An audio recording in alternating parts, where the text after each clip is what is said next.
কল্পনা নয়, এই এক বাস্তব ঘটনা যা ঘটেছিল কলকাতা শহরের বুকে আজ থেকে প্রায় ৯০ বছর আগে। অর্থাৎ ১৯৩৩ সালে ২৬শে নভেম্বর এক অভিনব পদ্ধতির হত্যাকাণ্ড কলকাতা শহরের হাওড়া স্টেশনে ঘটেছিল। এই ঘটনা শুধু কলকাতা নয়, সারা বিশ্বকে চমকিয়ে দেয়। অনাদিকাল থেকে মানুষ একে অপরকে বিভিন্ন কারণে হত্যা করে আসছে। কখনো ক্ষমতা দখলের জন্য, কখনো অর্থের লোভের জন্য, আবার কখনো প্রেমের জন্য, আবার কখনো ধর্মীয় গোড়ামির জন্য। বেশিরভাগ খুনে হলো সাধারণ ঘটনা, যেখানে অপরাধীরা সহজেই ধরা পড়ে। এই মামলায় একটি চিকিৎসাগত দিক রয়েছে। ডাক্তাররা উভয় পক্ষেই ছিলেন, আবার অন্যদিকে কিছু ডাক্তার কিছু অংশ সমাধানের জন্য কঠোরভাবে সাহায্য করে গেছেন। আপনারা হয়তো এতদিন অনেক মার্ডার কেস সম্পর্কে শুনেছেন, ছুরি দিয়ে, বন্দুক দিয়ে, বোমাবাজি করে, বিষ খাইয়ে। কখনো কি শুনেছেন শরীরের মধ্যে ভাইরাস ভরিয়ে দিয়ে মৃত্যু? এ যেন এক শান্তশিষ্ট মৃত্যু। তো চলুন এমন একটি গল্প আপনাদের সামনে উপস্থাপন করব। অমরেন্দ্র পাণ্ডে এবং বিনয়চন্দ্র পাণ্ডে পাকুড় রাজ সম্পত্তি এবং তাদের মাসি দেওঘরের রানী সূর্যবতী দেবীর পৈতৃক সম্পত্তির উত্তরাধিকার ছিলেন। সেই সময় পাকুড়ের রাজা প্রতাপেন্দ্র দুটি বিবাহ করেছিলেন। প্রথম বিবাহের পুত্র বিনয়েন্দ্র এবং দ্বিতীয় বিবাহের পুত্র অমরেন্দ্রচন্দ্র পাণ্ডে। এই পাণ্ডে পরিবারে ঘটেছিল মৃত্যু রহস্য। ১৯২৯ সালে তাদের পিতা কুমার প্রতাপেন্দ্রের মৃত্যুর পর ওই সম্পত্তির যৌথ উত্তরাধিকার হন। আর এই খুনটি ঘটেছিল পাকুড় রাজ্যে। আর এই পাকুড় রাজ্য বর্তমানে ঝাড়খণ্ড রাজ্যের সাঁওতাল পরগনায় অবস্থিত একটি ছোট্ট রাজ্য, কিন্তু সমৃদ্ধ ছিল প্রচুর জমিদারি সম্পত্তি। এটি সেই সময় বাংলার সবচেয়ে ধনী পরিবারগুলির মধ্যে একটি, যার বার্ষিক আয় প্রায় ৩০,০০০ টাকার মতো, বর্তমানে প্রায় ২৫ লক্ষ টাকার সমান। সুতরাং এই উত্তরাধিকারের সাথে ঘটেছিল একটি সম্পত্তির দখলদারি জনিত সমস্যা। যাই হোক, তাদের পিতার মৃত্যুর সময় অমরেন্দ্র নাবালক ছিলেন। তখন তার বয়স ছিল মাত্র ১৬ বছর বয়স। সেক্ষেত্রে বিনয়েন্দ্র সম্পত্তির একমাত্র রক্ষক ছিলেন। ১৯৩১ সালের দিকে অমরেন্দ্র প্রাপ্তবয়স্ক হন এবং সম্পদে তার অংশ দাবি করতে শুরু করেন। ঠিক তখনই অমরেন্দ্র বিনয়েন্দ্রের শত্রু হয়ে ওঠে। ওই রাজপরিবারের সদস্যদের বক্তব্য অনুযায়ী বিনয়েন্দ্র লোকটি ছিলেন অত্যন্ত খারাপ প্রকৃতির একটি মানুষ। মদ্যপান করতেন, অশ্লীল জীবনযাপন করতেন, রাজ সম্পত্তি নষ্ট করতেন এবং মহিলাদের প্রতি আকৃষ্ট হয়ে থাকতেন। অর্থাৎ তিনি একটি অনৈতিক জীবনযাপন পালন করতেন। অন্যদিকে অমরেন্দ্র ছিলেন একজন ভদ্রলোক, উচ্চ নীতি ও নৈতিকতার ধারক, উচ্চশিক্ষা গ্রহণে আগ্রহী, নিয়মিত শরীরচর্চা করা এবং রাজপরিবারের মধ্যে তিনি অত্যন্ত প্রিয় ছিলেন। আর এই সম্পত্তির দখলদারি নিয়ে বিনয়েন্দ্র প্রথমে অমরেন্দ্রকে ইচ্ছাকৃতভাবে ক্ষতি করার চেষ্টা করেন। অমরেন্দ্র তার শুভাকাঙ্ক্ষী ও রাজপরিবারের সদস্য এবং আইনজীবীদের সহায়তায় সম্পত্তির ভাগ ও ন্যায্য অংশ পাওয়ার চেষ্টা করেন। এরপর বিনয়েন্দ্র তার ভাইকে সরিয়ে দেওয়ার সিদ্ধান্ত নেন, অর্থাৎ হত্যা করার সিদ্ধান্ত নেন। আর এই খুনের ঘটনাটি ঘটেছিল কিভাবে? ১৯৩৩ সালে ২৬শে নভেম্বর হাওড়া স্টেশনে ভিড় জমে গিয়েছিল। ছোট উত্তরাধিকার অমরেন্দ্র পাণ্ডে ও তার বোন কিছু বন্ধু বান্ধব হয়ে তাদের পৈতৃক সম্পত্তিতে যাওয়ার কথা ছিল। জনতার ভিড়ে পাকুড়ের রাজ পরিবারের সদস্যরাও ছিলেন।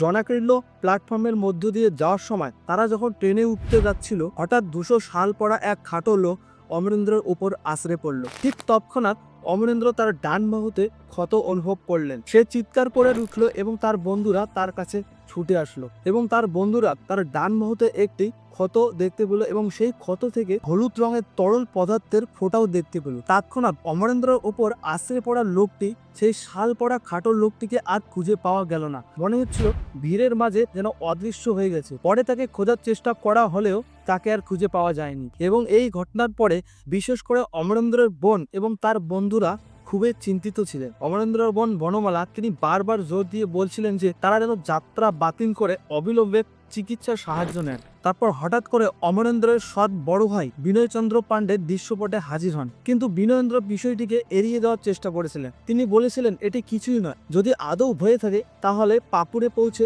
একটি ডাক্তার দেখে নিতে পারে। অমরেন্দ্র তার সৎ ভাইয়ের সঙ্গে একমত হন এবং তারপর তারা সবাই পাকুড়ের উদ্দেশ্যে রওনা দেন। পাকুড়ে পৌঁছানোর কিছুক্ষণ পরে পরিস্থিতি দ্রুত বিপজ্জনক হয়ে ওঠে। অমরেন্দ্র গুরুতর অসুস্থ হয়ে পড়ে এবং ৩ দিন পর ১০৫ ডিগ্রি জ্বর নিয়ে অমরেন্দ্র কলকাতায় ফিরে আসে। পাকুড় প্রাসাদের অতিথিশালায় অমরেন্দ্রের চিকিৎসা চালান ডাক্তার নলিনী সেনগুপ্ত। ডাক্তার সেনগুপ্ত ছিলেন সেই সময় বাংলার অন্যতম বিখ্যাত চিকিৎসক এবং তিনি অমরেন্দ্রের ডান বাহুতে একটি ছিদ্র লক্ষ্য করলেন। তৎক্ষণাৎ তিনি রক্ত পরীক্ষা করার নির্দেশ দেন। এবং সেই রক্তের নমুনা সংগ্রহের জন্য টপিক্যাল মেডিসিন স্কুলের ডাক্তার গুপ্তকে ডাকা হয়েছিল। এবং সেই সময় অমরেন্দ্র প্রচণ্ড অসুস্থ হয়ে পড়েছিল। তারপর অমরেন্দ্র হাত ফুলে দিয়েছিল, রক্তচাপ কমে গেছে এবং রক্তক্ষরণও হচ্ছিল। ডাক্তার সেনগুপ্ত অনেক চেষ্টা করার পর বললেন রোগ নির্ণয়ের সম্ভাবনা খুবই কম।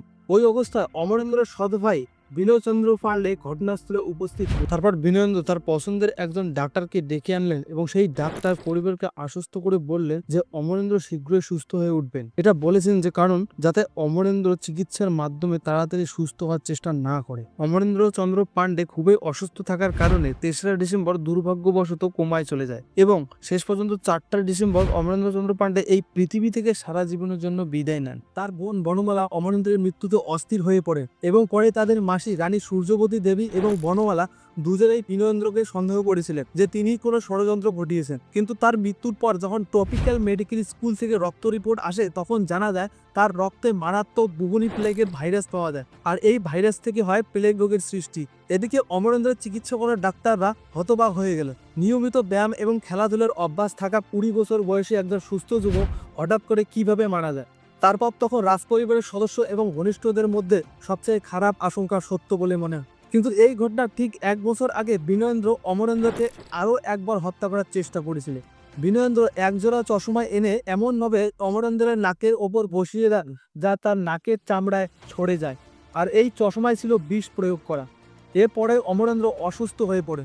পরে পরীক্ষা করে জানা যায় যে ওই চশমার মধ্যে টিটেনাস নামক জীবাণু প্রয়োগ করা ছিল আর যার কারণে অমরেন্দ্রের ধনুষ্টঙ্কার হয়েছে। বিনয়েন্দ্র পান্ডের ওপর এমন অভিযোগ ছিল যে তিনি আলাদা ৩ জন চিকিৎসককে ডেকে বলেছেন তারা যেন ধনুষ্টঙ্কার রোগের চিকিৎসা বন্ধ করে দেয়, কিন্তু কোনো ডাক্তারই তার কথা মতো কাজ করতে রাজি হননি। পরে অমরেন্দ্রকে ধনুষ্টঙ্কার নিরাময়ের ওষুধ দেওয়া হয়, তারপর তিনি সুস্থ হয়ে ওঠে। কিন্তু ভারতীয় উপমহাদেশে ১৮৯৬ থেকে ১৯১৮ সালের মধ্যে ১,২০,০০,০০০-এরও বেশি মানুষ মারা গিয়েছিল এই প্লেগ রোগের কারণে।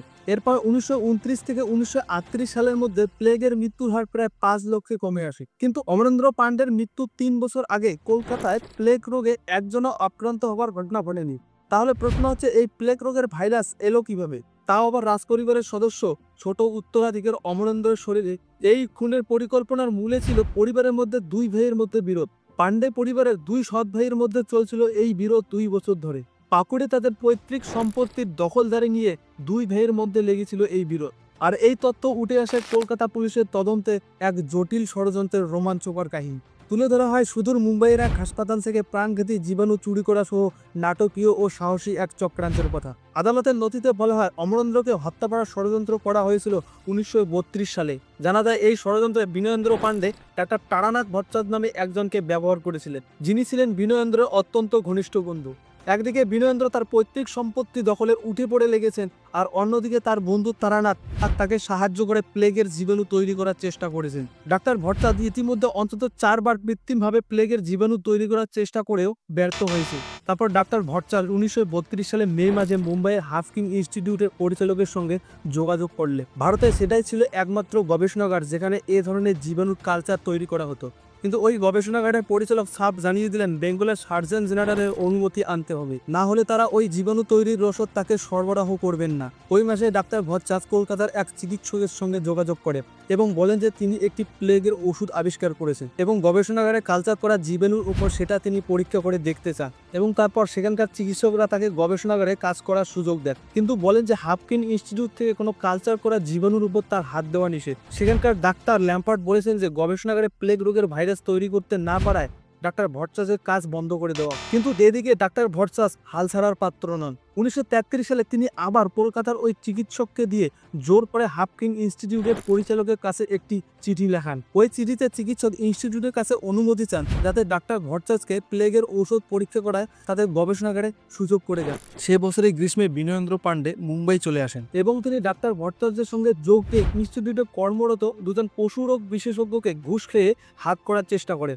যাতে তারা ল্যাবরেটরি থেকে প্লেগ রোগের জীবাণু লুকিয়ে বাইরে এনে তাদেরকে দেয়। এমনকি বিনয়েন্দ্র বাজার থেকে কয়েকটা ইঁদুরও কেনে। দেখা দেন যে তারা আসলেই বৈজ্ঞানিক ও প্লেগ নিয়ে গবেষণা করছে। কিন্তু হাফকিন ইনস্টিটিউট থেকে জীবাণু সংগ্রহ করতে না পারায় তারা দুজনে মুম্বাইয়ের আর্থার রোডের একটি সংক্রমিত বেদি হাসপাতালে যান। আর সেই হাসপাতালে পরীক্ষা নিরীক্ষার জন্য জীবাণুর কালচার মজুদ রাখা হতো এবং তারপর মিস্টার পান্ডে সেখানকার দুজন কর্মরত আধিকারিক ডাক্তার প্যাটেল ও ডাক্তার মেহতাকে রাজি করা। তারপর গবেষণাগারে ঢোকার অনুমতি পাওয়ার প্রায় 5 দিন পর হঠাৎ কোনো ব্যাখ্যা ছাড়াই জীবাণু কালচার টিউব সহ বিনয়েন্দ্রকে নিয়ে কলকাতায় ফিরে যান। অর্থাৎ তারা জীবাণু কালচার চুরি করে কলকাতায় পালিয়ে আসে। আর তারপরে ঘটে 1933 সালের 26শে নভেম্বর হাওড়া স্টেশন থেকে যখন ছোট উত্তরাধিকার অমরেন্দ্র পাকুড়ের উদ্দেশ্যে যাচ্ছিলেন, আর ঠিক তখনই ওই প্ল্যাটফর্মের ভিড়ের মধ্যে বীরেন্দ্র পরিকল্পিত কোনো এক লোকের দ্বারা ইঞ্জেকশনের সুইচের মাধ্যমে ওই জীবাণু অমরেন্দ্রের শরীরে প্রয়োগ করে। অমরেন্দ্রের মৃত্যুর ঠিক 3 মাস পর 1934 সালের ফেব্রুয়ারি মাসে পুলিশ ওই দুই ব্যক্তিকে গ্রেপ্তার করেন।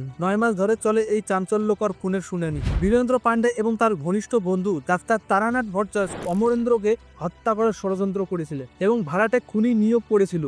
তবে 1936 সালে জানুয়ারি মাসে কলকাতা হাইকোর্টের নির্দেশ অনুযায়ী তাদের যাবজ্জীবন কারাদণ্ডে দণ্ডিত করা। তো বন্ধুরা, আজকের ভিডিওটি এই পর্যন্তই। তো ভিডিওটি ভালো লাগলে চ্যানেলটি সাবস্ক্রাইব করবে।